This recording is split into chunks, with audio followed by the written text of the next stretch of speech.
Can you give us a spin? You're so pretty. Please introduce yourself. Hi, I'm Pau, 22 years old.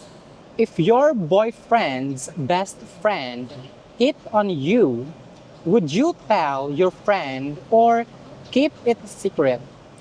If my boyfriend if my boyfriend's friend hits on me, I would rather tell my boyfriend because transparency between relationship is very important. So I won't keep it a secret at all. If you caught your boyfriend cheating with your sister, who would you hate more? If I caught my boyfriend cheating with my sister, I think I would hate on both. I think it's valid because both of them are, I consider the person I treasure the most, and the betrayal would, of course, hurt me. So I would hate them. What's the maximum number of times a day a guy should tell you he loves you before it gets annoying?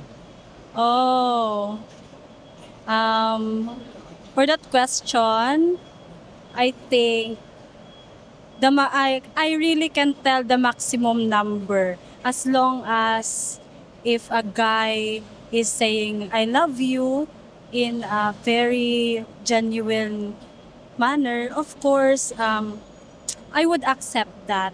And I think I wouldn't think that as annoying because what if that person really have that kind of love language? So I think it's very cute, very genuine.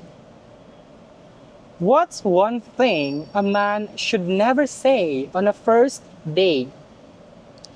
What's one thing a man should never say on a first date is, I think, asking out, asking to make out, because I really care about my virginity, you know.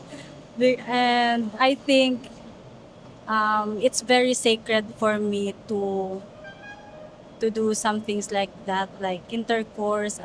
We have to go through long process first before we move to that kind of. What's more important to you? How you smell or how you look in public? I think I how I smell. It's very important for me because I care about what other people think, especially I take public transportation. What if I smell bad? So there are other people who have very sensitive kind of smell. So I care about that. I care about my hygiene, and that goes along with how I look, I think. What's more important? Looks, hygiene, or his bank account?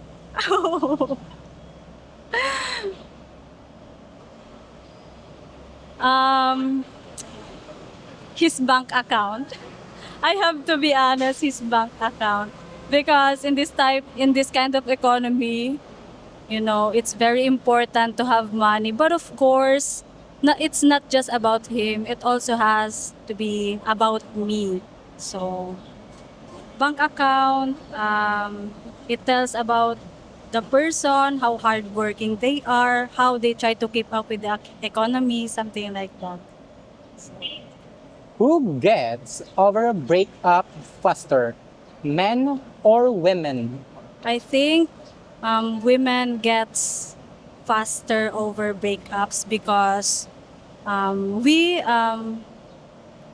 men tend to be on the nonchalant side after breakups. Um, Although I'm not speaking not for like stereotyping, something like that, but men tend to avoid being emotional, something like that. And for women, um, women can talk about it with their friends. So I think the feedbacking helps. Although I haven't experienced breakups. Would you ever flirt with a guy you really, really like? Oh my gosh. Um, when I like someone, I tend to distance myself. But there are times that I can be so shameful. You know, I can be a bit flirty and it tends to come in a way na pa-joke-joke lang. But of course, I know what I'm doing. I'm mature enough. May laman, you know. So it's a yes. It's a yes. Please show us a flirty look you would give him. I'm not really into flirty look, but more on words. More on words. How do you like your man? Small, medium, or large, if you know what I mean? Um, this question is really tricky, but of course, we know what it means. I like my man medium. I can take that. What will happen to you if your boyfriend kisses your belly button? Ooh, exciting. That's exciting. But it's very intimate. Its physical touch is very intimate, especially if we have consent with each other and it's my boyfriend, the one I trust. If your boyfriend begs for backdoor action, can he have it? No, he can't. How about if he is your husband? Can he have it? Of course, because if he's my husband, we already have the blessing from our parents and of course the blessing from God above. So yes, he can have it. What would you do if you found out your new boyfriend is hung like a horse downstairs? Would you stay or run away? I think I'd stay, but keep a minimal distance because we're talking about boyfriends. That's Let's be honest.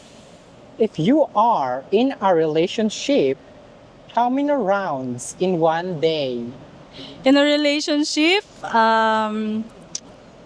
Especially we have if we have consent, how many rounds per day? This question is really not specific, but we know what it means. We're old enough to know what it means. Um, I really like to do it without any influence. So I think we'll go about two or more. Because if I'm really into it and if he's into it, so yes, two or more. If you were a food, which food would you taste like? If I'm a fruit, Food. food. Yes. Okay. If I'm a food, okay, I think I'd be I'd be mango. Although mango are seasonal fruits, mangoes has is better when it's not ripe, but it's even better when it's ripe.